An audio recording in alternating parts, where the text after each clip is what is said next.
Hello बच्चों। तो आज हम बात करेंगे part 2 single shot chapter 1 electric charge and field की। पार्ट 1 मैंने ऑलरेडी रिलीज कर रखा है। जिन बच्चों ने पार्ट 1 नहीं देखा है वो जाके टाइप कर सकते हैं electric charge and field, important derivation, single shot, physics know how, उनको वीडियो मिल जाएगा और आप वो आसानी से सारा वीडियो देख सकते हैं। उसमें बहुत सारे आपके जो इंपॉर्टेंट डेरिवेशन हैं जो 3 नंबर या 5 नंबर में आपके बोर्ड में पूछे जाते हैं वो उसमें कवर किए गए हैं। और जिन बच्चों को ये वीडियो टाइप करने से भी नहीं मिलता है, मैंने डिस्क्रिप्शन बॉक्स में उनके लिए लिंक भी दे रखा है। आप डिस्क्रिप्शन बॉक्स में जा करके लिंक पे क्लिक कर लें और वहाँ से पार्ट 1 देख सकते हैं। इस वीडियो में हम बात करेंगे Gauss law and its application की। तो बच्चे, सबसे पहला जो नेचुरल है सवाल आता है कि गॉस लॉ पढ़ने की जरूरत क्यों पड़ी। बहुत आसान, क्योंकि आपके बोर्ड के एग्जाम में पूछा जाता है। ये तो एक रीजन है। दूसरा जो इंपॉर्टेंट रीजन है, नट सेल में अगर बोलूं तो गॉस लॉ क्या है, इलेक्ट्रिक फील्ड निकालने के काम आता है। तो आप बोलोगे इलेक्ट्रिक फील्ड तो हमने पहले भी निकाला हुआ है, कूलॉम्स लॉ पढ़ा था वहां पे। और आपको मैं पीछे ले जाऊं अगर, तो आपने ये पढ़ा था E = F/Q0, जहां पे Q0 क्या है, टेस्ट चार्ज है। कैसा है, पॉजिटिव टेस्ट चार्ज। तो हम वहां पे इलेक्ट्रिक फील्ड निकालने के लिए जब कूलॉम्स लॉ अप्लाई करते थे तो वहां पे क्या करते थे, किसी चार्ज का फील्ड निकालने के लिए हम उसके बगल में एक छोटा सा Q0 टेस्ट चार्ज रखते थे और उस पे देखते थे, फोर्स मेजर करते थे कि Q0 कितना फोर्स एक्सपीरियंस कर रहा है, वो फोर्स डिवाइडेड बाय Q0 कर देते थे। तो उस पॉइंट पे इलेक्ट्रिक फील्ड स्ट्रेंथ या इंटेंसिटी ऑफ इलेक्ट्रिक फील्ड हमें पता लग जाती थी, E जो है। लेकिन इस प्रोसेस में बच्चे, हम जो फोर्स मेजर करते थे, या अगर बैक जाएं, कूलाम ने जो एक्सपेरिमेंट किया था, जो दो चार्ज के बीच में फोर्स मेजर किया था, वो कैसे मेजर किया था, वो एक्सपेरिमेंट से के बेसिस पे मेजर किया था। उन्होंने जो फोर्स मेजर किया था टॉर्जन बैलेंस की सहायता से मेजर किया था। तो बेसिकली इलेक्ट्रिक फील्ड अगर कूलॉम्स लॉ से निकालने की बात करें तो ये क्या है, ये एक एक्सपेरिमेंटल अप्रोच है। दूसरी तरफ आ जाइए, गॉस लॉ। गॉस जो थे बहुत बड़े मैथमेटिशियन थे। अगर आप आगे हायर स्टडी मैथमेटिक्स में करेंगे तो आपको पता लगेगा इन्होंने बड़े लंबे चौड़े चौड़े इक्वेशन मैथमेटिक्स के लिख डाले हैं। गॉस लॉ का जो अप्रोच है इलेक्ट्रिक फील्ड निकालने का, वो मैथमेटिकल अप्रोच है। दोनों लॉ की अपनी अलग अलग खूबसूरती है। गॉस लॉ अगर देखेंगे, जब हम गॉस लॉ का एप्लीकेशन पढ़ रहे होंगे तो कुछ सिमेट्रिकल चार्ज डिस्ट्रीब्यूशन के लिए, कुछ कॉम्प्लिकेटेड चार्ज डिस्ट्रीब्यूशन के लिए कितनी आसानी से इलेक्ट्रिक फील्ड गॉस लॉ से निकाल सकते हैं, ये आप और हम जब पढ़ रहे होंगे एप्लीकेशन ऑफ गॉस लॉ तो वहां पे बात करेंगे। बच्चे, गॉस लॉ की अगर बात करें तो ये बहुत ही इंपॉर्टेंट है, क्योंकि आपके बोर्ड में 3 नंबर या 5 नंबर के इससे सवाल पूछे जाते हैं। अल्टरनेट ईयर, हर अल्टरनेट साल 3 से 5 नंबर के सवाल पूछे गए हैं। वैसे तो गॉस लॉ की अगर बात करें तो इसका जो स्टेटमेंट है बहुत ही सुलझा हुआ है, पर इसकी मैथमेटिक्स या इसके इक्वेशन में जाएं वो उतनी ही ज्यादा उलझी हुई है। पर आपको चिंता करने की कोई जरूरत नहीं है। अगर ये इक्वेशन आपके 2 रातों की नींद और 1 दिन का चैन ले जाता है तो ले जाने दो। ये इक्वेशन आपके साथ बेवफाई कभी नहीं करेगा। आज से 2 महीने बाद मैं ये बोलता हूं कि जब आप बोर्ड के लिए तैयार हो रहेंगे एग्जाम देने के लिए, तो मैं ये दावा कर रहा हूं कि कम से कम अगर ये ढंग से पढ़ते हैं तो 3 से 5 मार्क आपको दिला के ही जाएगा। एक रिक्वेस्ट है बच्चे, अगर आपने वीडियो को सब्सक्राइब नहीं किया है तो प्लीज लाइक और सब्सक्राइब कर लें, साथ ही साथ अपने दोस्तों के साथ शेयर भी कर लें और बेल आइकन भी प्रेस कर लें, ताकि जब मैं अगला वीडियो रिलीज करूं तो आपको नोटिफिकेशन इमीडिएटली मिल जाए।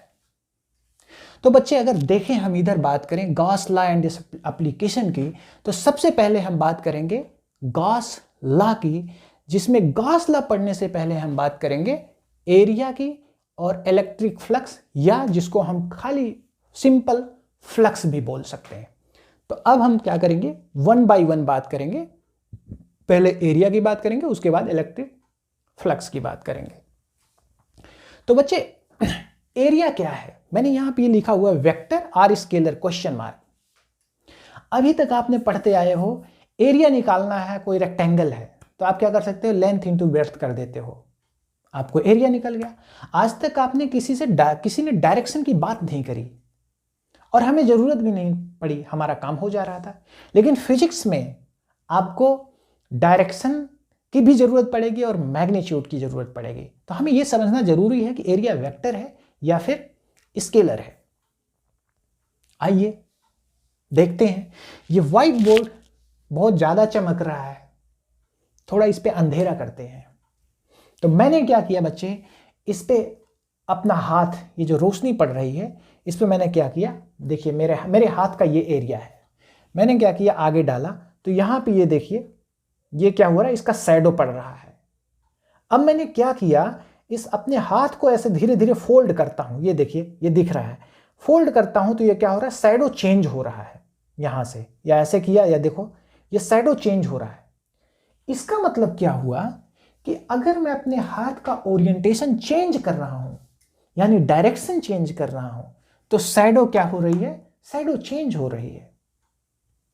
इससे एक ही बात निकल के आती है कि मैंने अपने हाथ का एरिया नहीं बदला, मैग्नीट्यूड नहीं बदला, मेरे हाथ का हथेली का जो एरिया है उतना ही है, इसका क्या बदल रहा हूं, खाली ओरिएंटेशन चेंज कर रहा हूं यानी डायरेक्शन चेंज कर रहा हूं और शैडो चेंज हो रही। इसका यह मतलब है कि जो एरिया है ये क्या होता है, इसके साथ मैग्नीट्यूड भी होता है और डायरेक्शन भी होता है। तो एरिया बेसिकली क्या होती है, वेक्टर क्वांटिटी होती है। अगर इतनी बातें क्लियर हैं तो हम बात करते हैं area vector of different surfaces. तो यहां बच्चे देखते हैं दो टाइप के सरफेस होते हैं, यहां मैंने लिख रखा है देखिए area vector of the different surfaces. तो सरफेस कितने टाइप के होते हैं, दो टाइप के होते हैं। First one is the open surface या जिसको हम बोलते हैं 2D सरफेस, 2 डायमेंशनल सरफेस, जिसका एग्जांपल है रेक्टेंगुलर प्लेट या सर्कुलर प्लेट या स्क्वायर प्लेट। इस तरीके के जो स्ट्रक्चर हैं या इस तरीके की ज्योमेट्री है वो क्या है, 2D सरफेसेस कहलाते हैं या इनको ओपन सरफेस कहते हैं। ओपन सरफेस का बच्चे एरिया वेक्टर क्या होता है, perpendicular to the surface. Area vector is always perpendicular to the surface. जैसे मैंने यहां पे बनाया हुआ है, ये x एक्सिस है, ये y एक्सिस है और ये z एक्सिस है। x एक्सिस के अलोंग यूनिट वेक्टर आपने पढ़ रखा है i है, y एक्सिस के अलोंग j है और z एक्सिस के अलोंग k है। अब मैंने बोला एरिया वेक्टर क्या होगा, ये एक रेक्टेंगुलर प्लेट है जिसका जो डायमेंशन है a और a है। ये रेक्टेंगुलर नहीं स्क्वायर प्लेट है जिसका डायमेंशन क्या है, a है। नाउ अगर मैं एरिया वेक्टर की बात करूं तो इसका एरिया वेक्टर अगर मुझे निकालना है तो सबसे पहली चीज क्या होगा, area vector always perpendicular to the surface होगा। ये आप देख सकते हैं स्क्वायर प्लेट है, ये अलोंग x और y एक्सिस पे इस तरीके से रखा हुआ है, ठीक है, और z एक्सिस बाहर की तरफ, मैंने ये निकला बाहर की तरफ है। तो इसकी अगर एरिया वेक्टर की बात करें, अगर मुझे एरिया वेक्टर इसका लिखना पड़े तो सबसे पहले मैं क्या लिखूंगा, एरिया वेक्टर अगर लिखना है मुझे, वेक्टर का साइन लगाऊंगा, इज इक्वल टू क्या लिखूंगा, पहले मैग्नीट्यूड लिखूंगा। मैग्नीट्यूड क्या हो गया, a इंटू ए स्क्वायर, और दूसरा मुझे क्या लगाना पड़ेगा, इसके साथ डायरेक्शन भी लगाना पड़ेगा। तो डायरेक्शन निकालने के लिए बच्चे मैंने क्या बोला, एरिया वेक्टर हमेशा क्या होगा, प्लेन के परपेंडिकुलर होगा। लेकिन यहां पे सवाल ये आता है कि प्लेन के परपेंडिकुलर क्या हो गया, बाहर की तरफ भी आ सकता है डायरेक्शन एरिया वेक्टर का, और परपेंडिकुलर अंदर भी है। तो ये आइदर इनवर्ड हो सकता है अंदर की तरफ या आउटवर्ड हो सकता है बाहर की तरफ, दोनों डायरेक्शन पॉसिबल है। तो ओपन सरफेस के केस में एरिया वेक्टर को अगर मैं a स्क्वायर मैग्नीट्यूड हुआ तो इसका डायरेक्शन अगर बाहर की तरफ मैं लूं जो k है तो इसको मैं क्या लिखूंगा, यहां पे k लिखूंगा, ये एरिया वेक्टर हुआ। ठीक, दूसरा क्या है, कोई दूसरा बंदा अगर लिखेगा एरिया वेक्टर को तो वो ऐसे भी लिख सकता है, a is equal to A square, यहां पे माइनस k लिख सकता है, बिकॉज वो मानेगा अंदर की तरफ भी हो सकता है एरिया वेक्टर। तो ये दोनों सही है, आप दोनों में से कोई भी लिख सकते हैं, दोनों सही है। पर आप एक चीज याद रखें कि जिस भी डायरेक्शन को आपने पॉजिटिव या निगेटिव कन्वेंशन लिया है, अगर कोई प्रॉब्लम कर रहे हैं तो स्टार्ट से लेकर के एंड तक वही कन्वेंशन फॉलो करना है। ये नहीं है कि अंदर की साइड में आपने के को कभी पॉजिटिव मान लिया और उसी प्रॉब्लम में अंदर की साइड को के को निगेटिव मान लिया। आपने के का डायरेक्शन जिस भी डायरेक्शन में पहली बार पॉजिटिव माना है, आपको एंड तक वही डायरेक्शन लेकर के चलना है। ठीक, तो ये जो है एरिया वेक्टर के केस में ये दोनों सही है। ये डिपेंड करता है आप किस कन्वेंशन, क्या साइन कन्वेंशन लेकर के चल रहे हैं। ठीक, आई थिंक ये बातें क्लियर है। सेकंड आते हैं, दूसरा क्या होता है बच्चे, क्लोज सरफेस होता है। क्लोज सरफेस का मतलब क्या होता है, 3D सरफेसेस। जैसे फॉर एग्जांपल स्फीयर है, क्यूब है, ये सारे क्या हैं, 3D सरफेसेस होते हैं। अब जैसे मैंने यहां पे एग्जांपल ये लिखा हुआ है, मैंने यहां पे क्यूब का एक एग्जांपल लिया हुआ है और इस केस में जो एरिया वेक्टर होता है ये आउटवर्ड ड्रॉन नॉर्मल होता है ऑन द सरफेस। इसमें अंदर की साइड में नहीं होता है, इनसाइड एरिया वेक्टर नहीं है। अगर क्यूब है तो इसका जो एरिया वेक्टर होगा हमेशा आउटवर्ड नॉर्मल होगा। जैसे फॉर एग्जांपल मैंने यहां पे आई जे के लगाया हुआ, एक्स वाई जेड दिखाया है। एक्स के डायरेक्शन में आई यूनिट वेक्टर होता है, वाई की डायरेक्शन में जे होता है और जेड की डायरेक्शन में के होता है। जेड क्या है, बाहर की तरफ निकल रहा है। ठीक, अगर बच्चे मैं बात करूं इस surface A C H G, इसका एरिया वेक्टर किधर होगा, तो ये क्या हुआ, ये भी एक प्लेन है, ये भी एक प्लेन है, स्क्वायर प्लेन बन गया। लेकिन इसका एरिया वेक्टर क्या हो गया, ये हो गया आउटवर्ड ड्रॉन नॉर्मल, मतलब बाहर की तरफ, जो मैं नॉर्मल बाहर की साइड में बनाऊंगा ये है एरिया वेक्टर इसका। ठीक, अगर मैं इस सरफेस की बात करूं बी डी ई एफ, ये वाला सरफेस, ये वाला सरफेस क्या होगा, इस वाले सरफेस पे अगर एरिया वेक्टर में ड्रा करूं, ये बाहर की साइड में होगा, किस डायरेक्शन में, आई डायरेक्शन में होगा। एरिया वेक्टर अगर बताऊं मैं आई डायरेक्शन में होगा। ठीक, अगर मैं ए बी डी और सी सरफेस की बात करूं तो इस सरफेस जो एरिया वेक्टर होगा ये क्या हो गया, बाहर की तरफ हो गया, मतलब के डायरेक्शन में होगा। ठीक, अगर मैं इस सरफेस पे ए बी एफ जी, इस सरफेस पे एरिया वेक्टर की बात करूं तो ये ऊपर की डायरेक्शन में होगा, मतलब इसी वाई के डायरेक्शन में होगा। ये क्या हो गया, ये वाई के ही डायरेक्शन में होगा, ये ऊपर की डायरेक्शन में होगा, मतलब ये जे डायरेक्शन में होगा। ठीक है, आई थिंक इतनी बातें यहां से क्लियर है कि डिफरेंट सरफेसेस के लिए हम एरिया वेक्टर कैसे दिखाते हैं। एक और एग्जांपल लेता हूं, मान लीजिए कि ये एक स्फीयर है, एक मैंने गोला बनाया, गोले के लिए एरिया वेक्टर कैसे लिखेंगे, ये मालूम, मैंने एक स्फीयर ये बनाया, इसके लिए एरिया वेक्टर कैसे लिखेंगे, सरफेस के परपेंडिकुलर होगा, ये क्लियर है। तो सरफेस के परपेंडिकुलर क्या हो गया, ये क्या है, 3D सरफेस है, क्लोज सरफेस है, तो इसका जो एरिया वेक्टर होगा सरफेस के परपेंडिकुलर होगा और बाहर की तरफ होगा, आउटवर्ड ड्रॉन नॉर्मल। ठीक, यहां पे एरिया वेक्टर अगर बनाना चाहूं तो ये क्या हो गया, बाहर की तरफ होगा। इधर अगर एरिया वेक्टर यहां पे बनाना चाहूं तो ये क्या हो गया, बाहर की तरफ होगा, परपेंडिकुलर होगा, अंदर की साइड नहीं होगा। यहां अगर एरिया वेक्टर में बनाना चाहूं तो ये कहां होगा, ये बाहर की तरफ होगा। ठीक है, तो आई थिंक आपको अभी तक यहां तक की जो स्टोरी है वो क्लियर है। आप इसका स्क्रीनशॉट ले सकते हैं या अगर कुछ नोट में लिखना चाहें तो नोट कर सकते हैं, उसके बाद फिर मैं आगे बढ़ता हूं। ठीक, तो नेक्स्ट टॉपिक है बच्चे, बात करते हैं इलेक्ट्रिक फ्लक्स, या इसको हम और सिंप्लीफाई करके फ्लक्स बोलते हैं। ठीक, इसको डिनोट कैसे करते हैं, इसको डिनोट करते हैं फाई से, कहीं कहीं पे हम फाई ई से भी डिनोट करते हैं, या जनरली इसको हम क्या करेंगे, जब इलेक्ट्रिक फील्ड कट पढ़ेंगे इस चैप्टर में इसको हम फाई से ही डिनोट करेंगे इलेक्ट्रिक फ्लक्स को। तो बेसिकली देखिए आपके पास मैंने ये दिखाया हुआ, ये क्या है, एक यूनिफॉर्म इलेक्ट्रिक फील्ड लाइन दिखाई हुई है, यूनिफॉर्म इलेक्ट्रिक फील्ड है जिसमें ये आपको दिख रही हैं इलेक्ट्रिक लाइन ऑफ फोर्स दिख रही हैं। तो बेसिकली क्या हो रहा है, एक सरफेस है ए बी सी डी, ये सरफेस क्या है, परपेंडिकुलर रखा हुआ है इलेक्ट्रिक लाइन ऑफ फोर्स के, इलेक्ट्रिक फील्ड के परपेंडिकुलर रखा हुआ है। ये आपको ये सरफेस दिख रहा है जिसका सरफेस एरिया क्या है, ए है।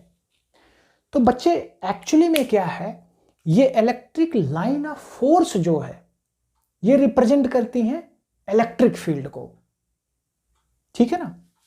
तो किसी भी सरफेस से जो इलेक्ट्रिक लाइन ऑफ फोर्स गुजरती हैं, जो क्रॉस करती हैं सरफेस के परपेंडिकुलर, वही क्या बेसिकली है, वही फ्लक्स है। तो फ्लक्स बेसिकली क्या है, अगर मैं ये बोलूं कि दो सरफेस हैं, एक सरफेस ए है और दूसरा सरफेस बी है, सरफेस ए से गुजर के जो फ्लक्स जा रही है 10 यूनिट जा रही है, और सरफेस बी से जो फ्लक्स गुजर के जा रही है वो 20 यूनिट जा रही है। तो ये आपको ये अंदाजा हो जाना चाहिए कि बेसिकली जो electric line of force cross कर रही है, या जो एनर्जी जो क्रॉस कर रही है सरफेस को, वो सरफेस ए से कम एनर्जी क्रॉस कर रही है और सरफेस बी से ज्यादा एनर्जी क्रॉस कर रही है। ये आपको जस्ट यूनिट से ही अंदाजा लगा लेना चाहिए। अगर फ्लक्स किसी का कम है तो एनर्जी क्रॉस कम कर रही है, और फ्लक्स अगर ज्यादा है तो उस सरफेस से एनर्जी ज्यादा क्रॉस कर रही है। तो अगर हम इलेक्ट्रिक फ्लक्स की बात करें तो हम ये डेफिनेशन में अगर इसको लिखना पड़े तो हम ये बोल सकते हैं कि इलेक्ट्रिक फ्लक्स, ये हम यहां पे लिख सकते हैं, electric flux is count of number of electric line of force, मैं शार्ट में लिख रहा हूं, electric line of force passing perpendicular, या पासिंग नॉर्मली, आप ऐसे लिख सकते हो, पासिंग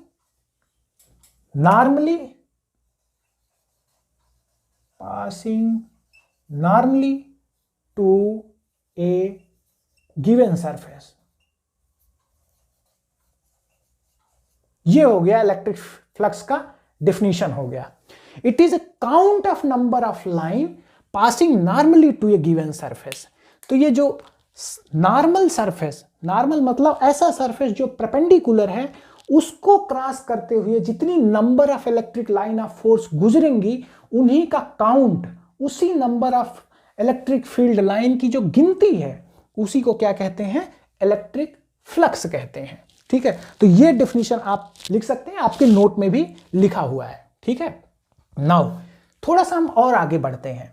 अब क्या करते हैं, अब मैंने क्या किया, एरिया को थोड़ा सा इंक्लाइन कर दिया, किससे, इलेक्ट्रिक फील्ड से। अभी देखें, मैंने ये सरफेस ए बी को, इसका क्या है, साइड व्यू दिखाया हुआ है ए बी। जैसे ये एरिया ऐसे था परपेंडिकुलर, अब मैंने इधर से देखा तो मैंने एक, ये क्या हुआ, ये जो लाइन मुझे दिखा, ऐसे लाइन दिखाया हुआ है। अगर आप देखें ए और बी यहां दिख रहा है, और मैंने क्या किया, इस एरिया को थोड़ा सा क्या कर दिया, टिल्ट कर दिया। कितने डिग्री पे, थीटा एंगल पे टिल्ट कर दिया। ठीक, अच्छा एक चीज इससे पहले बच्चे मैं बताऊं, जैसे हम इलेक्ट्रिक फील्ड को डिफाइन करते थे गॉस लॉ में,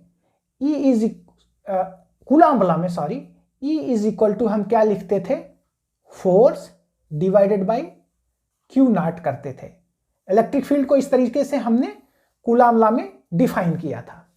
similarly in terms of electric flux, अगर मुझे इलेक्ट्रिक फील्ड को डिफाइन करना पड़े तो मैं क्या कर सकता हूं, यहां पे ये लिख सकता हूं, E is equal to flux, E is equal to flux per perpendicular area, flux passing perpendicular area, ये हम लिख सकते हैं।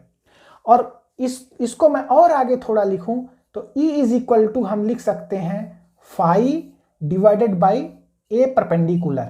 ये फार्मूला आप बिल्कुल एकदम याद रखें, A perpendicular, phi divided by A perpendicular. ठीक है, इसको मैं थोड़ा सा इसको इरेज करता हूं। चलिए, तो अब हमने क्या किया, सरफेस को थोड़ा सा इंक्लाइन कर दिया थीटा एंगल पे, इलेक्ट्रिक फील्ड पे। तो ये देखें बच्चे कि अगर ये थीटा है तो ये क्या हो जाएगा, ये सरफेस है, ये सरफेस ए था, इसको मैंने इंक्लाइन किया, ये भी सरफेस ए हुआ। अब इसको मैंने थीटा एंगल पे इंक्लाइन किया तो क्या हो गया, अब मैं देख रहा हूं कि ए परपेंडिकुलर क्या हो गया।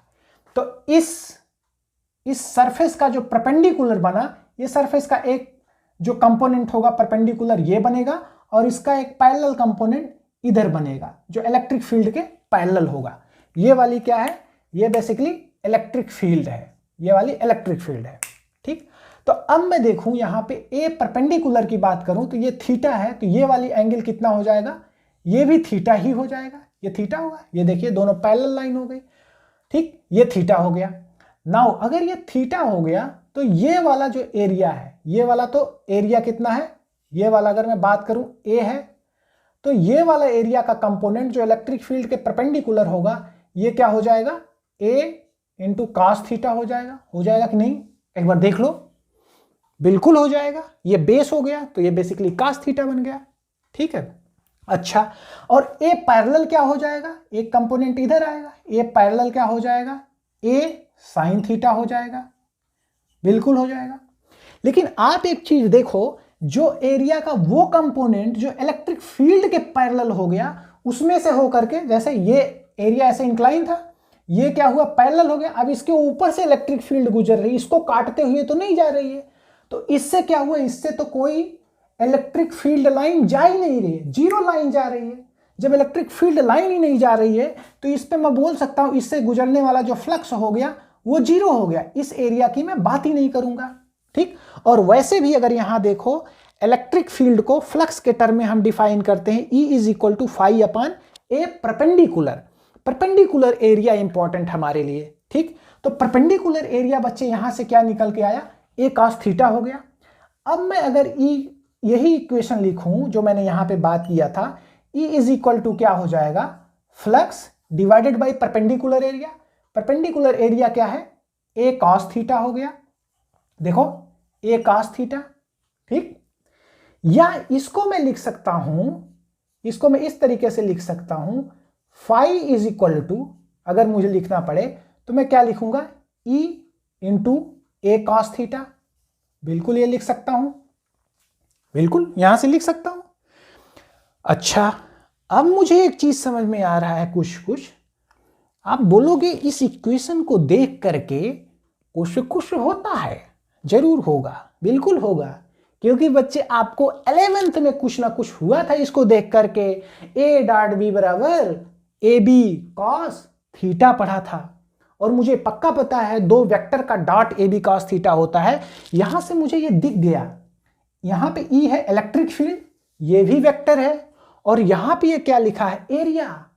हमने इसीलिए तो पढ़ा था एरिया वेक्टर, यहां एरिया क्या है, वेक्टर है। तो अगर दो वेक्टर का प्रोडक्ट cos थीटा है, E A cos थीटा, तो ये मैं बोल सकता हूं, फाई को ऐसे लिख सकता हूं, phi is equal to E vector E dot vector A, ऐसा लिख सकता हूं क्या। ये भी बच्चे, ये दोनों फार्मूले आपके बहुत ही काम के हैं और बहुत ही इंपॉर्टेंट हैं। Phi is equal to E A cos theta, या फाई इज इक्वल टू हम क्या लिख सकते हैं, E डॉट A लिख सकते हैं। ठीक है ना, जहां पे एक चीज ध्यान रखना, ये थीटा असल में है क्या, थीटा है क्या, थीटा तो हमने इंक्लाइनेशन ये लिखा था, लेकिन यहां पे हम थोड़ी सी और बात करते हैं। अगर मैं एरिया वेक्टर की बात करूं बच्चे, तो ये जो एरिया है, ये जो प्लेन है, इस पे एरिया वेक्टर कैसे खींचूंगा, इसके परपेंडिकुलर जाएगा, इस सरफेस के परपेंडिकुलर। तो ये देखो, इस सरफेस के परपेंडिकुलर में अगर ऐसे एक वेक्टर बनाया तो यही क्या हो जाएगा, एरिया वेक्टर हो जाएगा। ये देखो, इस सरफेस के परपेंडिकुलर। अब अगर ये परपेंडिकुलर बनाया तो ये एंगल कितने का हो गया, ये 90 डिग्री हो गया, और ये 90 है, ये थीटा है, तो ये वाला एंगल कितना हो जाएगा, 90 माइनस थीटा। तो ये वाला अगर 90 माइनस थीटा हुआ, ये दोनों बराबर हो गए, ये भी क्या हो गया, ये 90 माइनस थीटा हो गया, और ये देखो ये 90 है, तो ये कितना हो गया, ये वाला एंगल, ये वाला एंगल बच्चे हो गया, ये कितना हो गया, थीटा। अरे वाह, मुझे एक चीज यहां देखने को मिला कि ये दो वेक्टर हैं, वेक्टर E और वेक्टर A, इन दोनों के बीच एंगल क्या है, थीटा। तो बच्चे यहां से मैं ये बोल सकता हूं कि ये जो थीटा है, थीटा क्या है, थीटा इज द एंगल, यहां पे हम लिख सकते हैं angle between vector E and vector A, मतलब इलेक्ट्रिक फील्ड और एरिया वेक्टर के बीच का एंगल थीटा है। ठीक है ना, तो हम फ्लक्स को एक और तरीके से डिफाइन कर सकते हैं बच्चे। Flux is defined as the dot product of electric field vector and area vector, ठीक है ना, इसको इस तरीके से भी डिफाइन कर सकते हैं। अब हमने एक चीज और पढ़ रखा है, दो वेक्टर का जो डॉट प्रोडक्ट होता है, जैसे वर्क में पढ़ रखा था ना 11th में, W इज इक्वल टू क्या होता है, F dot S, Fs cos theta होता है, तो वर्क क्या होता है, स्केलर होता है। वैसे बच्चे ये दो वेक्टर का डॉट प्रोडक्ट है, तो फाई क्या होगा, फ्लक्स स्केलर होगा, पक्का ना, फाई क्या होगा, स्केलर होगा। ये जो चीज है ये नोटवर्दी पॉइंट है, यहां पे मैं लिख देता हूं नोट वर्दी पॉइंट, ठीक है, यहां पे फाई के लिए नोट वर्दी पॉइंट में लिख रहा हूं। पहले तो ये क्या है, स्केलर क्वांटिटी है, स्केलर क्वांटिटी, ठीक, फाई क्या है, स्केलर क्वांटिटी है, ठीक। दूसरी बात करते हैं, फाई की यूनिट के बारे में बात करते हैं। फाई की यूनिट क्या होगी, अब देखो फाई की यूनिट होगी इलेक्ट्रिक फील्ड की यूनिट और एरिया की यूनिट है, ठीक है। तो इलेक्ट्रिक फील्ड की यूनिट कैसे हम लिखते हैं, इलेक्ट्रिक फील्ड को अगर आप देखो E इज इक्वल टू क्या लिख सकते हैं, F डिवाइडेड बाई Q, माने इलेक्ट्रिक फील्ड की जो यूनिट होती है न्यूटन पर कूलाम होती है, ठीक। तो न्यूटन पर कूलाम इंटू एरिया, एरिया की यूनिट मीटर स्क्वायर, तो यहां मैं यूनिट SI यूनिट लिख सकता हूं न्यूटन पर कूलाम इंटू मीटर स्क्वायर। ये आपकी क्या हो गई, यूनिट हो गई। ये पॉइंट नंबर 1, ये पॉइंट नंबर 2, और एक और इंपॉर्टेंट पॉइंट है बच्चे, पॉइंट नंबर 3, जहां पे हम फ्लक्स के डायमेंशन की बात करते हैं। फ्लक्स का डायमेंशन कैसे लिखेंगे, अगर मुझे डायमेंशन लिखना पड़े तो क्या हो गया, यहां से देखो न्यूटन मतलब फोर्स का डायमेंशन, फोर्स का डायमेंशन क्या होता है, किलोग्राम मीटर पर सेकेंड स्क्वायर, मतलब m लिख सकता हूं, L T-2, ये फोर्स का हो गया, और मीटर स्क्वायर का क्या हुआ, यहां पे L स्क्वायर हो गया, ठीक है, L की power 2 divided by coulomb. Coulomb का डायमेंशन क्या होता है, A इंटू टी, क्यू बराबर IT होता है। तो ये क्या हो जाएगा, अगर आप देखो तो ये हो गया m, ठीक। अब देखो L की पावर 2 1, और ये हो गया कितना, L की क्यूब हो गई, T ऊपर चला गया तो T की -3 हो गई, ठीक है, T की -3, और क्या हुआ, A की -1 हो गई, A ऊपर चला गया। तो ये क्या हो गया, ये तीसरा इंपॉर्टेंट पॉइंट जो आपका बनता है, ये डायमेंशन। तो ये जो नोटवर्दी पॉइंट अगर हम फाई की बात करते हैं, तो जो नोटवर्दी पॉइंट हम लिख रहे हैं 1, 2 और 3, मतलब फाई क्या है, एक स्केलर क्वांटिटी है, और फाई की SI यूनिट क्या है, न्यूटन पर कूलाम मीटर स्क्वायर, और फाई का जो डायमेंशन होता है बच्चे, ये क्या होता है, m L क्यूब T की पावर -3 A की पावर -1 होता है, ठीक है ना। तो आई थिंक फ्लक्स के बारे में और कुछ ज़्यादा नहीं है, फ्लक्स के बारे में बस इतना ही है। अगर आप इसको नोट करते हैं तो नोट कर लीजिए, आपके नोटबुक जो PDF का नोट है डिस्क्रिप्शन बॉक्स में, उसमें भी लिखा हुआ है। अगर आप स्क्रीनशॉट लेना चाहते हैं तो स्क्रीनशॉट ले लीजिए। उसके बाद मैं बताता हूं electric flux due to non uniform electric field. इसमें बच्चे क्या है, इसमें हमने electric flux uniform electric field में निकाला, मतलब जो इलेक्ट्रिक फील्ड है वो क्या है, स्ट्रेट है, पैरेलल है, और क्या है, इक्वली स्पेस्ड है, यूनिफॉर्म इलेक्ट्रिक फील्ड निकाला। अब यही चीज हम बात करेंगे नॉन यूनिफॉर्म के लिए, ठीक है, इसको नोट करिए, फिर हम आगे बढ़ते हैं। तो बच्चों अगला टॉपिक है इलेक्ट्रिक फ्लक्स या electric flux due to non uniform electric field. इसके पहले जो अभी आपने पढ़ा वो क्या था, uniform electric field, electric flux due to uniform electric field.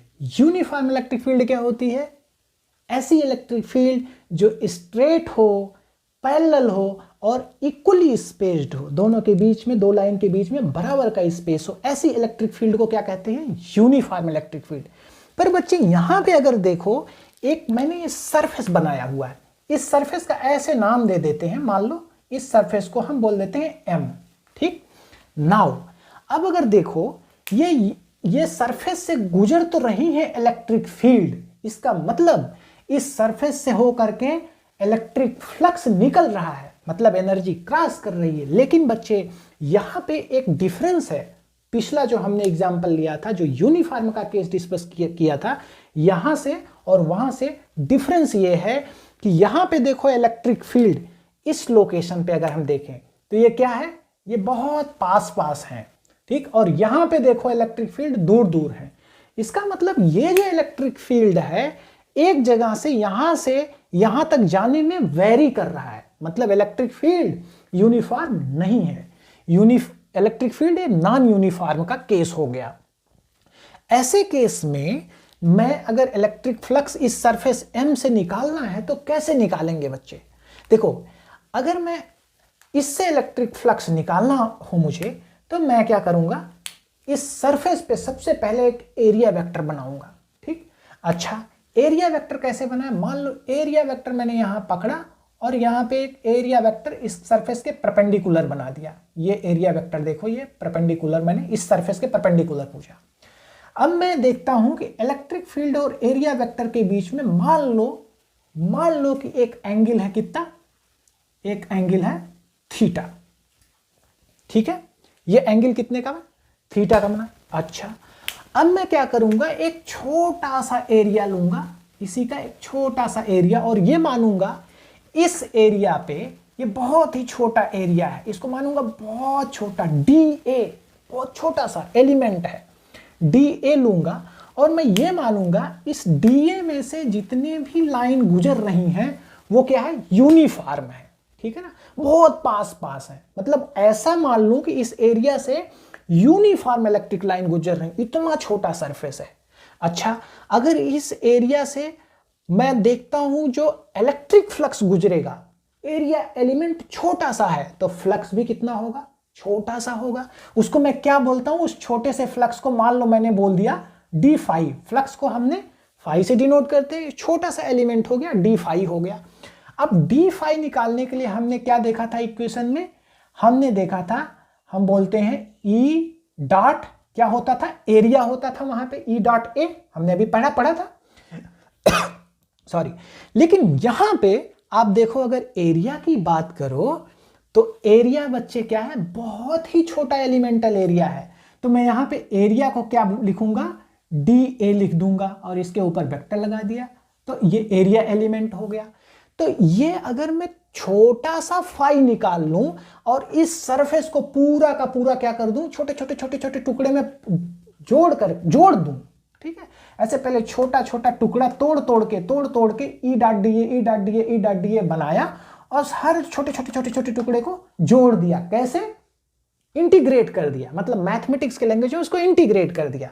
तो ये क्या हो जाएगा, टोटल फ्लक्स अगर मैं लिखूं, टोटल फ्लक्स, ठीक, टोटल फ्लक्स जो मेरा निकलेगा वो फाई होगा, या इसको मैं लिख सकता हूं इंटीग्रेशन ऑफ डी फाई, मतलब छोटे छोटे टुकड़े को बांट दिया। तो ये क्या हो गया, फाई इज इक्वल टू क्या हुआ, integration of D phi is equal to हो गया integration of E dot D A, ठीक। अब देखो ये हो गया फाई। अब ये इंटीग्रल किस चीज पे जोड़ रहे हैं, जिस सरफेस को जोड़ रहे हैं उस सरफेस का मैं यहां छोटा सा एक नाम लिख देता हूं कि हम इस सरफेस यम से गुजरने वाला टोटल फ्लक्स निकाल रहे हैं, इसलिए हम ई डॉट डी ए किस सरफेस का जोड़ रहे हैं, एम का। तो यहां पे हम छोटा सा एक नाम लिख देते हैं। तो बच्चे, जब नॉन यूनिफॉर्म इलेक्ट्रिक फील्ड होता है तो ये क्या होता है, ये एक तरीका होता है फ्लक्स निकालने का, ठीक है। अच्छा, ये तो एक तरीका हो गया। अब मान लो बच्चे, यही जो सरफेस है ये फुटबॉल का एक छोटा सा पार्ट है, मान लो फुटबॉल का एक छोटा सा पार्ट है सरफेस। अगर ये बच्चे टोटल फुटबॉल हो जाए और अगर मुझे ऐसे निकालना पड़े, ये मान लो मैंने पूरा का पूरा गोला बना दिया, पूरा का पूरा गोला बना दिया, ये क्या हो गया, अभी हमने पढ़ा था, ये तो पूरा क्लोज्ड सरफेस हो गया, पूरा क्लोज सरफेस हो गया। तो कभी कभी बच्चे, जब क्लोज सरफेस होता है तो हम टोटल फ्लक्स को ऐसे ही लिखते हैं, लेकिन इसमें क्या लिखते हैं, फ्लक्स ये क्या होते हैं, डी फाई, और इसको हम क्या करते हैं, क्लोज सरफेस को, मतलब बंद सरफेस है तो इसको एक ऐसे बंद का सिंबल इंटीग्रेशन के ऊपर बना देते हैं। घबराना नहीं है, ये कुछ नहीं है, ये बस खाली गोला था, अभी तक देखो ये गोले का एक छोटा सा पार्ट था, तो हमने सरफेस एम लिखा। और जब हमने इसको पूरा का पूरा गोला बना दिया तो हमने क्या किया, इंटीग्रेट मतलब जोड़ा, कितने पे, पूरे गोले पे छोटा छोटा छोटा छोटा छोटा छोटा पार्ट लेकर के जोड़ दिया। ये क्या हो गया, इसके बाद ये हो गया इंटीग्रल ई डॉट डी ए हो गया। ठीक, ये पूरे गोले पे हम जोड़ देंगे तो कोई प्रॉब्लम नहीं, इसको हम ऐसे कर लेंगे। यही चीजें आपको पढ़नी थी और कुछ इससे ज्यादा है नहीं, ठीक है ना। अच्छा, अब इसके बाद अगर मैं थोड़ा सा बात करूं ये यूनिफॉर्म नॉन यूनिफॉर्म जो अभी हमने पढ़ा, इसमें डिफरेंस थोड़ा सा बताता हूं, थोड़ी आपको फील आएगी कि कहां पे क्या लगाना है, ठीक है ना, कहां पे कैसे इक्वेशन लगता है। शायद मैं कुछ थोड़ा सा एग्जांपल दूं तो आपको थोड़ा सा और बेटर समझ में आएगा यूनिफॉर्म और नॉन यूनिफॉर्म का केस, ठीक है ना बच्चे। अब देखो देखो मैं एक छोटा सा एग्जांपल लेता हूं। ये एक क्या है, एग्जांपल है, एक डिस्क बनाता हूं। डिस्क तो देखा होगा ना, ऐसे है, ये देखो ऐसे मैंने डिस्क बनाया, देखो देखो देखो देखो देखो एक डिस्क बन गया, ठीक है ना। ये थोड़ा, ये देखो यूं बन गया डिस्क, ठीक है। अब मैंने ये देखा ये डिस्क ऐसे खड़ा है और इसमें से जो इलेक्ट्रिक फील्ड जा रही है वो ऐसे जा रही है, देखो इलेक्ट्रिक फील्ड ऐसे क्रॉस कर रही है, देखो ये देखो। मैंने क्या बताया था बच्चों, ये बोला था ना uniform electric field. Uniform electric field का मतलब क्या होता है, स्ट्रेट लाइन, पैरेलल लाइन और इक्वली स्पेस्ड। तो ये क्या बन गया, ये देख रहे हो, स्ट्रेट भी है, पैरेलल भी इलेक्ट्रिक फील्ड लाइन है और बराबर स्पेसिंग लगभग है, ठीक। तो ये क्या हो गया, यूनिफॉर्म इलेक्ट्रिक फील्ड हो गया। अगर मैं ये बोलूं कि इसका जो सेंटर है डिस्क का ये यहां पे है और इसका रेडियस आर है, तो क्या आप बता सकते हो क्या कि मुझे गुजरने वाला जो फ्लक्स होगा इस डिस्क से कितना होगा। अगर मैं दूं, बिल्कुल आप यूनिफॉर्म है, आपने देख लिया यहां पे यूनिफॉर्म केस है, तो आपको यूनिफॉर्म केस में पता है फाई इज इक्वल टू क्या कर दोगे, ई डॉट ए कर दोगे, ये तो आपने पढ़ा हुआ है, ठीक। अब सबसे ई डॉट ए की बात करो, ई किधर है, इधर है, और इसके ऊपर अगर हम देखें एरिया वेक्टर बनाए तो एरिया वेक्टर भी किधर हो जाएगा, एरिया वेक्टर इसके परपेंडिकुलर होगा, एरिया वेक्टर इधर हो गया, ठीक। तो ई डॉट ए को हम कैसे लिखते हैं, इसको हम लिख सकते हैं मॉड ई, ठीक, ऐसे लिखते हैं, इंटू ए, ठीक, इंटू कॉस थीटा लिखते हैं। थीटा क्या है, एरिया वेक्टर और इलेक्ट्रिक फील्ड के बीच का एंगल है। तो यहां क्या हुआ, देखो इलेक्ट्रिक फील्ड भी इसी डायरेक्शन में और एरिया भी इसी डायरेक्शन में, तो थीटा 0 हो गया। तो ये क्या हो गया, ई इंटू ई की जो इंटेंसिटी थी वो ई थी और ए ई इंटू ए हो गया, इज इक्वल टू हो गया ई इंटू ए क्या हो गया, पाई आर स्क्वायर हो गया। तो देख रहे हो, पाई इंटू आर स्क्वायर, यही टोटल फ्लक्स हो गया डिस्क से जो गुजर रहा है वो फ्लक्स हो गया। अच्छा, अब अगर मैं यही चीजें अगर नॉन यूनिफॉर्म की बात करूं, मान लो कि एक चार्ज, एक डिस्क है यहां पे, ऐसे मैंने माना, ऐसे मान लो एक डिस्क है, ये मान लो यार थोड़ा अच्छा नहीं बना, पर मान लो कि एक डिस्क है, ऐसे एक डिस्क है, ठीक है, ऐसे ही खड़ा रखा हुआ है, ठीक है ना, ऐसे ही रखा हुआ है। अब यहां पे क्या है, मान लो एक छोटा सा चार्ज रखा हुआ है, ठीक, छोटा चार्ज रखा हुआ है। अब ये अगर ये पूछा जाए कि इस चार्ज के कारण इस डिस्क से कितना फ्लक्स गुजर रहा होगा वो कैलकुलेट करना है, तो क्या करना पड़ेगा बच्चे, मान लो ये सेंटर से आर डिस्टेंस पे ये पड़ा हुआ है यहां से, तो इस डिस्क से क्या हो गया, कुछ इलेक्ट्रिक फील्ड लाइन, जो चार्ज होता है पॉइंट चार्ज से कैसे निकलता है इलेक्ट्रिक फील्ड लाइन, ऐसे रेडली निकलता है, तो ये ऐसे जा रहा होगा, ठीक है, ये ऐसे जा रहा होगा, ये देखो ऐसे जा रहा होगा इलेक्ट्रिक फील्ड लाइन, ऐसे जा रहा होगा, ठीक है, कुछ ऐसे जा रहे होंगे। तो ये क्या है इलेक्ट्रिक फील्ड लाइन, देखो ये क्या हो गया, ये नॉन यूनिफॉर्म का केस हो गया। यहां देखो इस लोकेशन पे इलेक्ट्रिक फील्ड लाइन पास पास है तो यहां इलेक्ट्रिक फील्ड ज्यादा, इस लोकेशन पे देखो और थोड़ा दूर हुई, यहां फील्ड थोड़ा कम होगा, इस लोकेशन पे इलेक्ट्रिक फील्ड और थोड़ा कम होगा। मतलब जैसे जैसे दूर जा रहे हो इलेक्ट्रिक फील्ड कम होता जा रहा है, और जब सरफेस पे पहुंचते हो तो यहां पे भी इलेक्ट्रिक फील्ड बराबर नहीं है, क्योंकि इस पॉइंट पे इलेक्ट्रिक फील्ड का डायरेक्शन ये है, इस पॉइंट पे इलेक्ट्रिक फील्ड का डायरेक्शन ये है, इस पॉइंट पे इलेक्ट्रिक फील्ड का डायरेक्शन ये है, इस पॉइंट पे ये है।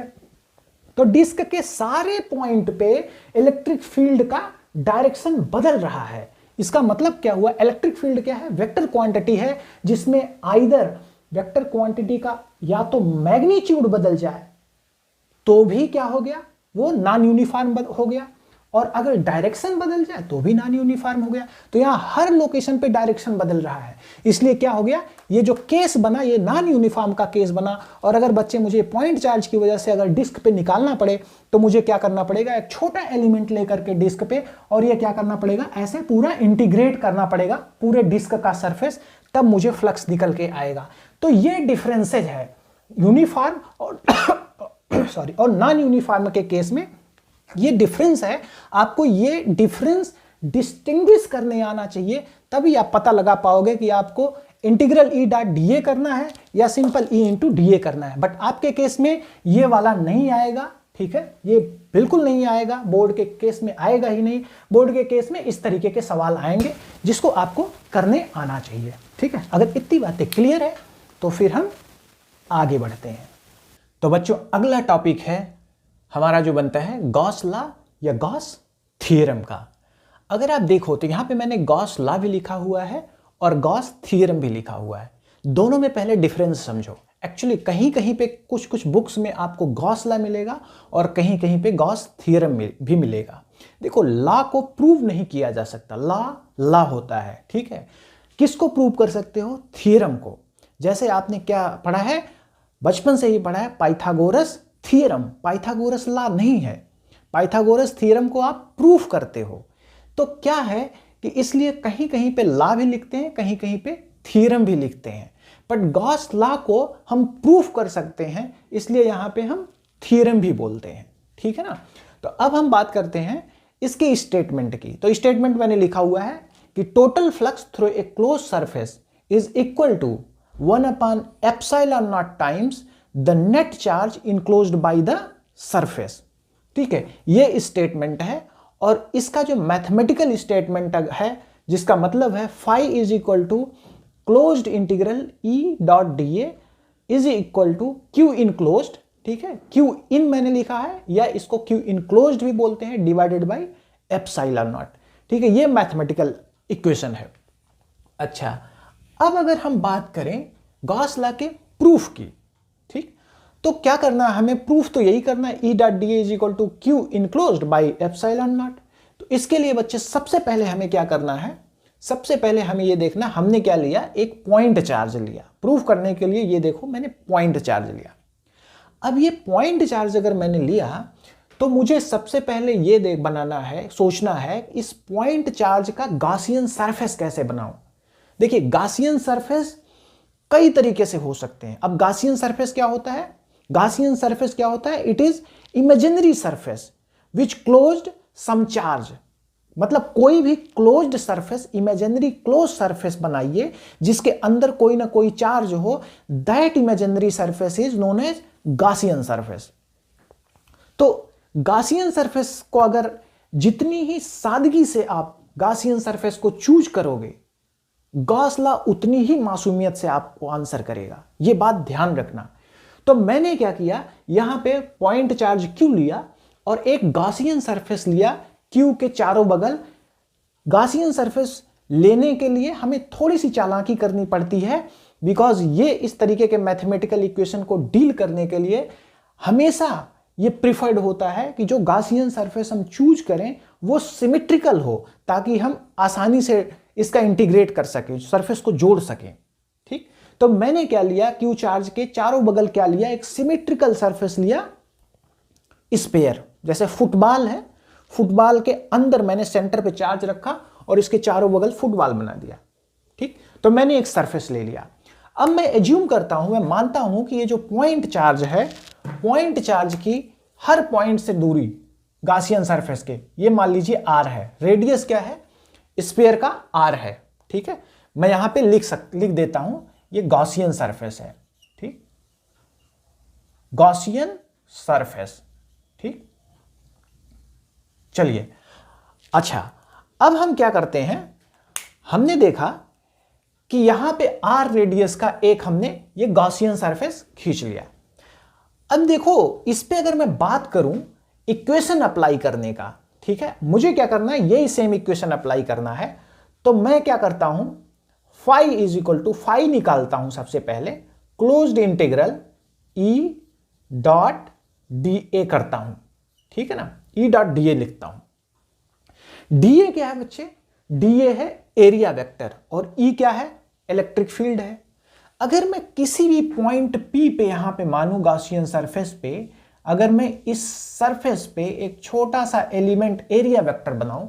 अच्छा, एक चीज यहां पे मैं और बता देता हूं, इसके पहले अभी हमने बात किया नॉन यूनिफॉर्म इलेक्ट्रिक फील्ड के कारण जो फ्लक्स होता उसको हमने डराइव किया था। तो इसमें बच्चे अगर देखो Q4 से क्या हो गया, Q4 से ये फील्ड निकलेगी, ठीक। अगर मैं देखूं ये इस तरीके से ये आउटवर्ड बाहर की तरफ निकलेगी, पर यहां पे अगर देखो इलेक्ट्रिक फील्ड का डायरेक्शन पॉइंट P पे क्या हो गया, इस डायरेक्शन में होगा। इस पॉइंट पे क्या हो गया, इस डायरेक्शन में होगा। इसका मतलब हमने सिमेट्रिकल गॉसियन सरफेस तो ले रखा है, पर इस गॉसियन सरफेस के हर एक पॉइंट पे इलेक्ट्रिक फील्ड का मैग्नीट्यूड सेम नहीं, मैग्नीट्यूड सेम है पर इलेक्ट्रिक फील्ड का डायरेक्शन सेम नहीं है। आप देखो ये भी आर, ये भी आर, हर पॉइंट पे आर है। तो यहां पे अगर इलेक्ट्रिक फील्ड निकालना हो मुझे, तो मुझे इलेक्ट्रिक फील्ड का फार्मूला पता है, E = 1/4 pi epsilon naught Q divided by R square. इस पॉइंट पे मुझे इलेक्ट्रिक फील्ड मिल जाएगा। जो इलेक्ट्रिक फील्ड यहां होगा वही इलेक्ट्रिक फील्ड यहां होगा, वही इलेक्ट्रिक फील्ड हर एक पॉइंट पे होगा। लेकिन हर एक पॉइंट पे क्या डिफरेंट है, इलेक्ट्रिक फील्ड का डायरेक्शन। तो इलेक्ट्रिक फील्ड का डायरेक्शन अगर बदल रहा है, इसका मतलब क्या हुआ, this is a case of non uniform electric field. तो मुझे क्या इक्वेशन लगाना पड़ेगा, E डॉट ए, मैं डायरेक्ट नहीं लगाऊंगा, मैं क्या लिखूंगा, E डॉट DA, मतलब एक छोटे से एलिमेंट से मैं क्या निकालूंगा, फ्लक्स निकालूंगा, जिसको मैं बोलूंगा d बोलूंगा, ठीक है, छोटे एलिमेंट से निकालूंगा। अब मानो कि मैंने एक छोटा सा एलिमेंट यहां पे पकड़ा, फुटबॉल का बहुत छोटा सा एरिया पकड़ा और उस पे क्या किया, मुझे इलेक्ट्रिक फील्ड पता है इस डायरेक्शन में है और एरिया वेक्टर किस डायरेक्शन में होगा बच्चे, मैंने बताया था ये क्लोज सरफेस है, तो एरिया वेक्टर भी किस डायरेक्शन में होगा, अगर इस पे मैं एरिया वेक्टर बनाऊं वो भी इसी डायरेक्शन में होगा। एरिया वेक्टर को मैंने क्या कर दिया, DA कर दिया, और इलेक्ट्रिक फील्ड वेक्टर क्या है, E है, ठीक। अच्छा, अब हम अगर इसको लिखते हैं, फ्लक्स निकालते हैं, तो ये कैसे हो जाएगा, क्लोज्ड इंटीग्रल, सरफेस पे जो लिखा है मैंने बताया हुआ पीछे अभी हमने बात किया, तो क्लोज्ड इंटीग्रल अगर हम इसकी बात करें, E की वैल्यू क्या होगी, इस पॉइंट पे P पॉइंट पे E की वैल्यू P पॉइंट पे होगी, मैं यहां लिखता हूं E = 1/4 pi epsilon naught into Q divided by R square, ये E की वैल्यू होगी। तो मैं यहां पे E की वैल्यू लिखता हूं, ठीक है, पर अभी एक स्टेप बाद इसको लिखते हैं, पहले मैं ये बात करता हूं, ठीक। E डॉट DA हम करते हैं। अच्छा, अब यहां पे देखते हैं एरिया वेक्टर और इलेक्ट्रिक फील्ड के बीच जो एंगल है वो कितना है, देखो दोनों एक ही डायरेक्शन में है, तो एंगल क्या हो गया, 0 हो गया। इसको मैं ये लिख सकता हूं E × DA × cos थीटा लिख सकता हूं, और थीटा कितना है, ये मैं 0 अगर कर दूं तो E × DA cos 0 1 हो गया, ठीक। cos 0 कितना हो गया, 1 हो गया, ठीक है, उसको मैं लिखता ही नहीं। यहां पे अगर आप एक स्टेप और लिखना चाहो तो cos 0 लिख दो और ये हो जाएगा integral E dot E DA हो गया, ठीक है। यहां तक आई थिंक ये बात क्लियर है, ठीक। अच्छा, अब मैं देखता हूं E की वैल्यू यहां पे मैं यहां से सब्स्टिट्यूट कर देता हूं। यहां पे आपको लिखना पड़ेगा, we know that E = 1/4 pi epsilon naught Q divided by R square. तो E की वैल्यू ये यहां पे पुट करो तो ये हो जाएगा closed integral 1/4 pi epsilon naught into Q divided by R square into क्या हो जाएगा, DA हो जाएगा, ठीक। अच्छा, अब देखो इस सरफेस के हर एक पॉइंट पे इलेक्ट्रिक फील्ड वही है, यही रहेगा, इस पॉइंट पे भी वही है, इस पॉइंट पे भी वही है, इस पॉइंट पे, क्योंकि R नहीं चेंज हो रहा है, तो ये बेसिकली हर एक पॉइंट पे क्या है, ये टर्म कांस्टेंट है। तो मैं इसको क्या निकाल लेता हूं, बाहर निकाल लेता हूं, क्योंकि कांस्टेंट का इंटीग्रल कुछ नहीं होता है, मैं इसको बाहर निकाल लेता हूं। तो ये क्या हो गया, 1/4 pi epsilon naught Q divided by R square, और यहां पे क्या कर दिया, क्लोज्ड इंटीग्रल DA हो गया, ठीक। यहां तक क्लियर है, ठीक। अच्छा, अब क्या हुआ कि अब मैं ऐसे छोटे छोटे छोटे छोटे सरफेस बना के, ऐसे पूरा बहुत छोटा छोटा, बहुत इनफाइनेटली स्मॉल सरफेस बना बना के यही काम करूंगा, और क्या करूंगा, इस क्लोज सरफेस को जोड़ दूंगा। ये देखो, ये मैंने इंटीग्रेट किया, जोड़ा, पूरा सरफेस को जोड़ा। अच्छा, अब अगर मैं पूरा छोटे छोटे छोटे छोटे छोटे छोटे टुकड़े को जोड़ूं तो क्या बन जाएगा? स्फीयर बन जाएगा। क्लोज सरफेस बनेगा कि नहीं बनेगा? बिल्कुल बनेगा, स्फीयर बन जाएगा। तो मैं क्या बोल सकता हूं, टोटल जो एरिया होगा जोड़ने के बाद स्फीयर का एरिया बन जाएगा। और स्फीयर का एरिया क्या होता है आपको पता है, area of sphere is 4πr²।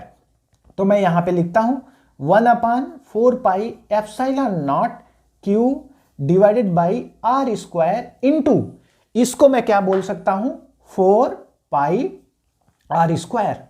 ठीक, ये देखिए यहां से मेरा 4πr² ऊपर है, 4πr² नीचे है, तो ये कट गया, बचा क्या, ये हो गया Q डिवाइडेड बाई ε0। ठीक, हमें निकालना क्या था, integral E.dA is equal to Q/ε0। तो फ्लक्स जो हुआ, हम बोले टोटल फ्लक्स की अगर हम बात करें तो ये क्या हो गया, ये हो गया Q डिवाइडेड बाई ε0, जो यहां पे ये स्टेटमेंट निकालना था। इसलिए हम यहां से लिख सकते हैं hence integral E.dA is equal to Q divided by ε0। और ये क्या हुआ, इस तरीके से हम गॉस लॉ को प्रूव कर सकते हैं। ठीक है ना, गॉस थ्योरम को हम प्रूव कर सकते हैं। अच्छा, अब सवाल आपसे कैसे पूछा जाता है, या तो ऐसे सवाल आएगा state and proof Gauss law. एक तो ये फॉर्मेट है आपके जो बोर्ड में आता है, 5 नंबर के सवाल आते हैं। ठीक, दूसरा जो फॉर्मेट है state Gauss law and also prove with the help of Coulomb's law, ये भी पूछा जाता है। तो आपने ये क्या किया है, ये कूलॉम्स लॉ से ही प्रूव किया है, क्योंकि आपने जो यहां पे हमने इलेक्ट्रिक फील्ड रखा है, ये क्या है, इलेक्ट्रिक फील्ड कूलॉम्स लॉ से ही आता है ये इलेक्ट्रिक फील्ड। तो ये दोनों क्वेश्चन का आंसर यही है। ठीक है ना, तो ये आई थिंक आपको ये क्लियर है। अच्छा, अब इसके बारे में एक दो चीजें और बात करते हैं। इसमें देखो कि जब भी हम बोलते हैं कि मैं यहां पे पॉइंट लिखता हूं, ठीक है ना, पॉइंट नंबर 1, यहां पे आपको थोड़ी सी एक दो पॉइंट लिखते हैं जो आपके एग्जाम में और पूछे जाते हैं। पॉइंट 1, ये जो फ्लक्स है चार्ज के लोकेशन पे डिपेंड नहीं करता। अगर मैं चार्ज को मान लो यहां रख दूं, चार्ज को मैंने सेंटर पे रखा है, अगर मैं इधर रख दूं, मान लो चार्ज को मैंने यहां रख दिया, या चार्ज को यहां रख दिया, चार्ज को यहां रख दिया, कोई फर्क नहीं पड़ेगा, क्योंकि ये हमें पता है कि जो टोटल फ्लक्स चार्ज से निकलेगा वो क्या हो गया, Q बाई ε0, या Q इनक्लोज्ड, अंदर जो चार्ज है इनक्लोज सरफेस के, डिवाइडेड बाई ε0 होगा। ε0 तो चेंज नहीं होगा, Q ही चेंज होगा। तो नेट चार्ज जो सरफेस के अंदर है वो Q ही है। तो चार्ज को कहीं पे भी हम मूव कराएं, चाहे यहां रखें, चाहे सेंटर पे रखें, चाहे कॉर्नर पे रखें, बट कंडीशन क्या है, क्लोज सरफेस के अंदर होना चाहिए। तो ये क्या हो गया, इलेक्ट्रिक फ्लक्स हमेशा Q/ε0 होगा, और फ्लक्स क्या होगा, चार्ज के लोकेशन पे डिपेंड नहीं करेगा। ठीक, ये पहला पॉइंट है, ये आप नोट कर सकते हो। ठीक, दूसरा पॉइंट अगर मैं बात करूं कि देखो गॉसियन सरफेस, इसमें जो हमने लिया था ये स्फीयर लिया था, तो हमने क्या किया था, चालाकी किया था। अगर कोई और सरफेस लेते हम तो क्या होता, यहां पे जो क्लोज्ड इंटीग्रल डीए होता, ये हमें बहुत डिफिकल्टी होती इसको सॉल्व करने में। यहां पे हमें स्टैंडर्ड रिजल्ट मालूम था स्फीयर का, तो हमने चालाकी से स्फीयर गॉसियन सरफेस लेकर के और यहां पे ये क्या किया, इंटीग्रेट को आसान कर दिया। ठीक है, इंटीग्रेशन यहां पे बहुत ही आसान हो गई। ठीक है, तो वो ऐसे भी देख सकते हैं, जैसे मान लो मैं यहां थोड़ा इरेज करता हूं, मान लो अगर गॉसियन सरफेस कुछ ऐसा होता। ठीक, गॉसियन सरफेस, अब ये भूल जाओ ये वाला गॉसियन सरफेस, मैं बताऊं अगर गॉसियन सरफेस मैंने ऐसे सेलेक्ट किया होता, इस तरीके से सेलेक्ट करता, ऐसे ले लेती है, ये भी इमेजिनरी, क्योंकि हमने बताया गॉसियन सरफेस इमेजिनरी होता है, ऐसे ले लिया होता। ठीक, तो बताओ मुझे, तो भी क्या होता, शेप और साइज ऑफ गॉसियन सरफेस पे ये फ्लक्स डिपेंड नहीं करता है, क्योंकि फ्लक्स क्या है, count of number of electric line of force है। तो इस चार्ज से जितनी भी लाइन इधर गुजरेगी, जितनी भी लाइन गुजरेगी, ये देखो जितनी भी लाइन निकलेगी, वो क्या हो गया, वो ये क्लोज्ड स्फीयर से भी होके जा रही है, और उतनी ही लाइन जो इर्रेगुलर शेप का ये गॉसियन सरफेस हमने कंसीडर किया है उसमें से भी जा रही है। अगर मैं बोलूं कि 10 लाइन स्फीयर से निकल रही है तो 10 ही लाइन क्या क्रॉस करेगी, ये पूरे इर्रेगुलर शेप के गॉसियन सरफेस को भी क्रॉस करेगी। लेकिन हमें ध्यान ये रखना है, इस टाइप के इर्रेगुलर शेप के गॉसियन सरफेस नहीं लेने हैं। अगर मैं इस टाइप के इर्रेगुलर गॉसियन सरफेस ले लिया तो यहां पे ये आसानी से इंटीग्रेशन हम कभी नहीं कर पाएंगे, तो गॉस लॉ बहुत ही डिफिकल्ट हो जाएगा। इसीलिए मैंने शुरू में ही बोला, जितनी सादगी से आप गॉसियन सरफेस को चूज करोगे उतनी ही मासूमियत से ये गॉस लॉ आपको रिस्पॉन्स देगा। इसलिए क्या करना है, थोड़ी चालाकी बरतनी है जब भी हम गॉस लॉ यूज करें। बट ये सब स्टैंडर्ड रिजल्ट हैं, आपके स्टैंडर्ड प्रूफ हैं, तो इसमें आपको बहुत ज्यादा रिसर्च नहीं करना है। आप ये समझो पॉइंट चार्ज के लिए जब भी प्रूफ करना है तो आपको गॉसियन सरफेस स्फीयर ही लेकर के कंसीडर करना है, ठीक है। अच्छा, ये दूसरा पॉइंट हुआ।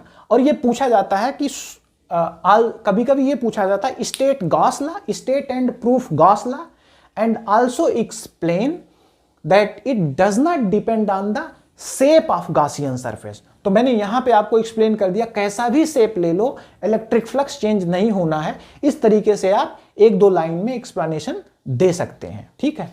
तीसरा एक इंपॉर्टेंट चीज अगर मैं बात करूं, जो थर्ड चीज की यहां पे बात करूंगा, ये तीसरी की जो बात करूंगा, गॉसियन सरफेस में बच्चे जो इलेक्ट्रिक फील्ड होता है, ठीक है, ये लेफ्ट साइड में जो इलेक्ट्रिक फील्ड है due to all the charges होता है, ठीक है। जैसे फॉर एग्जांपल अगर मैं यहां पे एक गॉसियन सरफेस बनाऊं, यहां पे मान लो ये स्फीयर है, ठीक, यहां पे स्फीयर है, ये गॉसियन सरफेस है, ठीक। यहां पे एक चार्ज है +2 कूलाम का, यहां पे मैंने रखा है -4 कूलाम का, और यहां पे रखा है +6 कूलाम का। ये 3 चार्ज हैं। और यहां पे क्या है, मान लीजिए Q1 कूलाम का एक चार्ज रखा है, ठीक।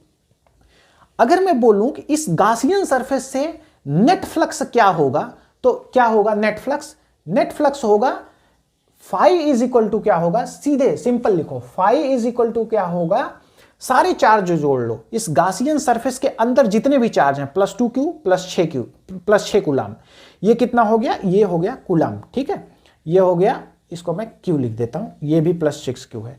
तो +6 +2 +8Q -4Q, तो नेट चार्ज कितना हुआ 4Q, ठीक। यहां पे आ जाएगा नेट चार्ज हो गया 4Q डिवाइडेड बाई ε0। यही फ्लक्स होगा, बाहर वाला चार्ज नहीं जुड़ेगा। पर याद रखो कि ये जो इलेक्ट्रिक फील्ड है, इलेक्ट्रिक फील्ड सबके कारण है, this is the net electric field, ये है net electric field due to, यहां मैं लिख देता हूं, due to all charges either external और इंटरनल, ठीक है, इंटरनल ऑफ गॉसियन सरफेस, ठीक है, गॉसियन सरफेस। मतलब क्या हुआ, ये electric field net electric field है due to all the charges. लेकिन फ्लक्स क्या होता है, फ्लक्स में हमेशा वही चार्ज लेंगे जो गॉस सरफेस के अंदर आ रहा है, ठीक है। तो ये जो 3 पॉइंट मैंने बताए, ये तीनों पॉइंट आप नोट करें, ठीक है। और इससे ज्यादा और कुछ नहीं आपको पूछा जाएगा, ठीक है। इसकी प्रैक्टिस करें और ये सवाल आएगा तो 5 नंबर में आएगा, ठीक है बच्चे। तो अगले वीडियो में हम बात करेंगे गॉस लॉ के एप्लीकेशन की, 2 इंपॉर्टेंट डेरिवेशन है जो आपके सिलेबस में है, उसकी हम बात करेंगे, ठीक है। तो आपको अगर ये वीडियो अच्छा लगा तो प्लीज लाइक, सब्सक्राइब और शेयर करें, ठीक है। Thank you very much for watching, see you in next lecture.